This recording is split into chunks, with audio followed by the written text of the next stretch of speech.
What's up, Broncos country? Welcome back to the Broncos Podcast Network and YouTube for the latest episode of Broncos Now. Team reporter and host Sydney Jones here. And coming up on today's episode, we'll hear from head coach Nathaniel Hackett and all three coordinators as they spoke to the media today. Plus, I'll have the latest injury report, and Tennessee Titans senior writer Jim Wyatt joins the show to take a look at this matchup from the Titans' perspective. All that and more on tonight's episode.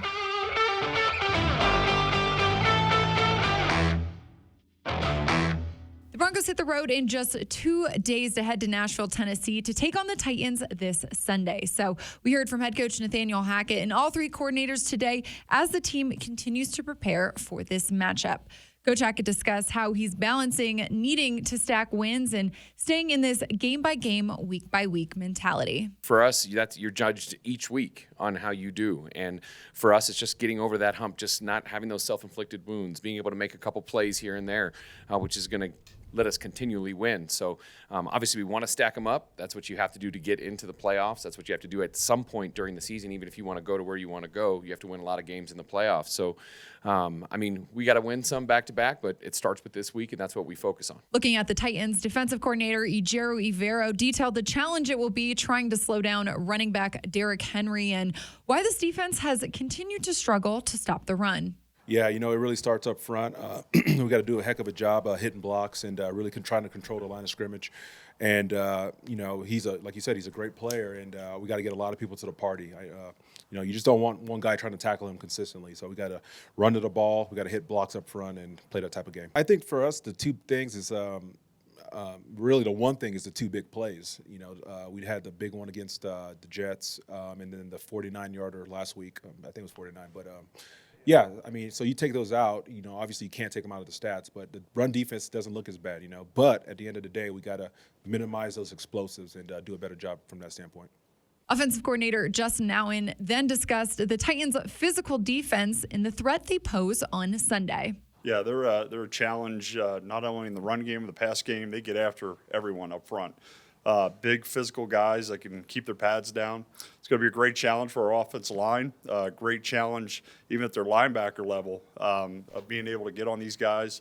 Really physical defense across the board.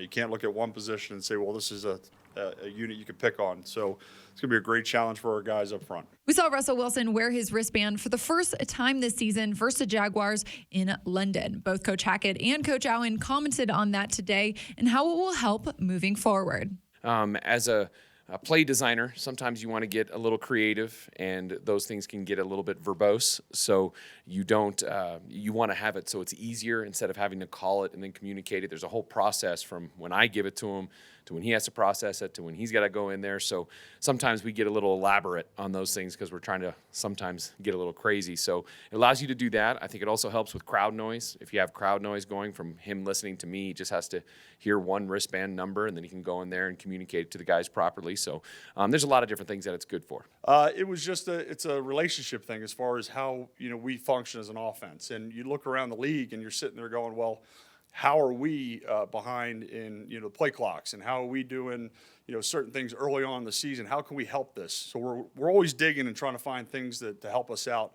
This is just something that we can get in his hands, and even all the players can look at it as well. They're going to see what's on the wristband. They can expect what's on the wristband to be called. That way it's not just taken away from Russ. It's everybody being on the same page that have the long play calls throughout the entire game. And last but not least, special teams coordinator Dwayne Stukes also spoke to the media today and discussed how new Broncos outside linebacker Jacob Martin and new Broncos running back Chase Edmonds can contribute on special teams. So obviously Jacob Martin, he played when we played the Jets, he played an extensive amount of special teams. So we got to evaluate his tape, us versus the Jets, obviously. I think he's going to help us as far as being a four-core player. We just got to see what his rep count is on defense. But we intend on using him absolutely. And then as far as Chase, we just got to see what the offensive plan is. If he's going to be heavy involved in the running game, then it's going to be hard to use him on extensive special teams. So we just got to figure out where they are on offense and defense, and then make a plan off of that. And as we wrap up the top news of the day, let's take a look at the injury report. Coach Hackett updated us on a few guys: outside linebacker Baron Browning, wide receiver KJ Hamler, and cornerback Darius Phillips did not participate at practice today. Coach said that they're evaluating KJ and we'll see how it looks moving forward. They have to be careful with hamstrings. And cornerback Isang Bassi, fullback and tight end Andrew Beck, wide receiver Tyree Cleveland, offensive lineman Cam Fleming, safety PJ Locke, and safety Justin Simmons were all limited at practice today. And I had a chance to catch up with Tennessee Titans senior writer and editor Jim Wyatt a little bit earlier this week to get his thoughts on this matchup from the Titans' perspective. Take a listen. Jim, appreciate you joining me today. Thanks for being on the show. Thanks for having me. Of course. How are things over there in Nashville? Things are going well. It's 5-3 after 8 games, which is not bad after an 0-2 start. This team has managed to win 5 games in a row after starting really shaky. Now dealing with some injuries, trying to work their way through. Ryan Tannehill, the biggest question mark I know going into this Sunday's game after missing the last 2, and Right. We'll just kind of see how he progresses throughout the week. He seems like he's getting better, but whether he's ready to play or not, I guess we'll probably have a better idea here in a couple of days. Yeah.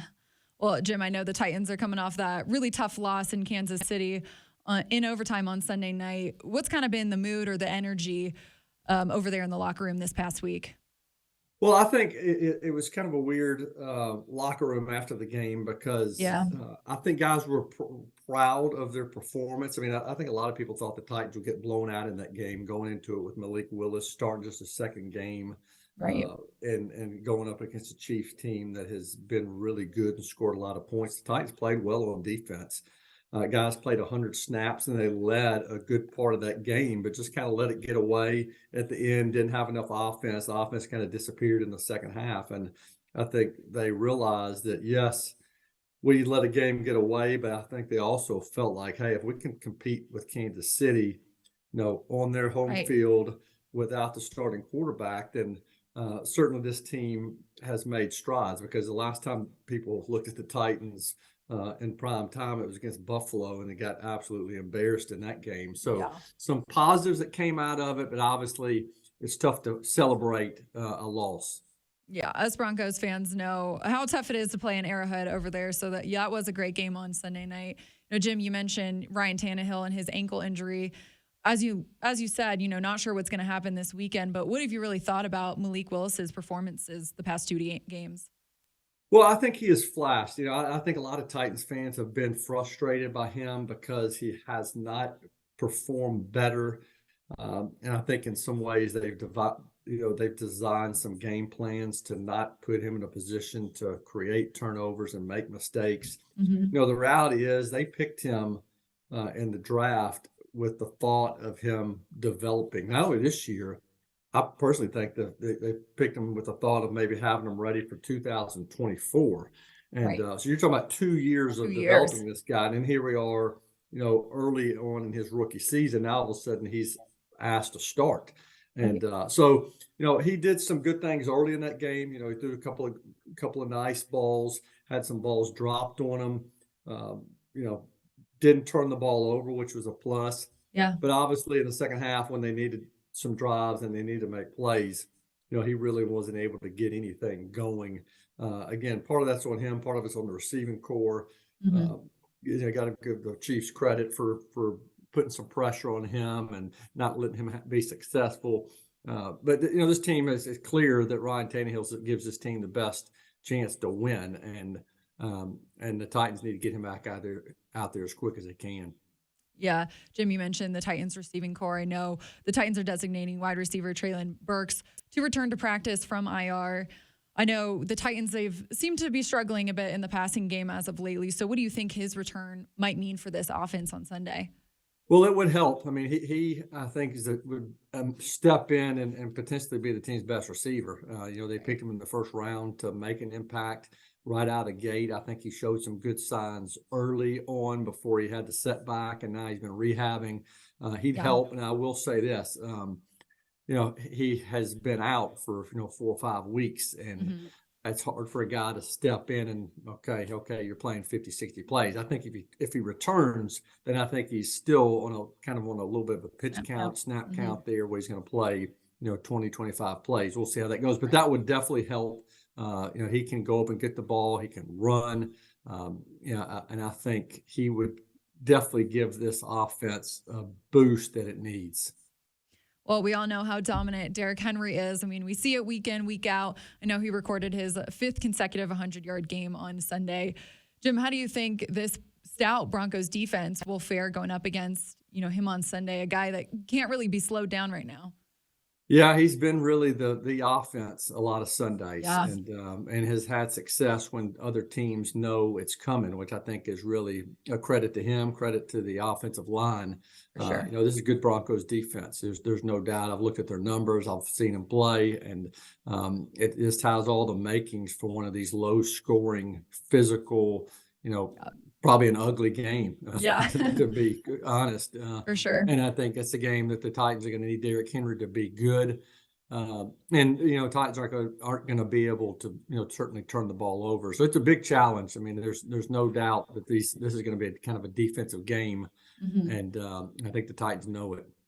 Yeah, well, Jim, I know the Titans defense, they've been playing at a really high level lately too. Recorded 4 sacks and an interception on Sunday. How do you think, or what threat do you think that unit will pose for this Broncos offense that, still trying to click and is still trying to find some consistency?